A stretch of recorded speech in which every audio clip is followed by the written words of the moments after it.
రైతన్నలకు శుభవార్త. రాష్ట్రంలో పండుగ వాతావరణం నెలకొల్పిన అన్నదాత సుఖీభావ పథకం కింద రెండో విడత నిధులు నేడు విడుదలయ్యాయి. కాకినాడ జిల్లా సామర్లకోటలో జరిగిన ఈ కార్యక్రమంలో మంత్రి పి నారాయణతో పాటు రాజ్యసభ సభ్యులు సానా సతీష్ బాబు పాల్గొని కీలక ప్రకటన చేశారు.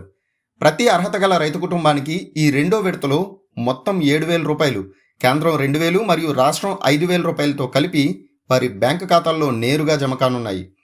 కేవలం 18 నెలల్లోనే 2 సార్లు నిధులు జమ చేసిన కూటమి ప్రభుత్వం రైతు సంక్షేమంపై తమ నిబద్ధతను చాటుకుంటోందని సానా సతీష్ బాబు స్పష్టం చేశారు. ఎన్నికల హామీ మేరకు రైతులకు సంవత్సరానికి 20,000 అందించాలనే లక్ష్యంలో భాగంగా మరో 2 నెలల్లో మిగిలిన 6,000 కూడా జమ చేస్తామని ఆయన ప్రకటించారు.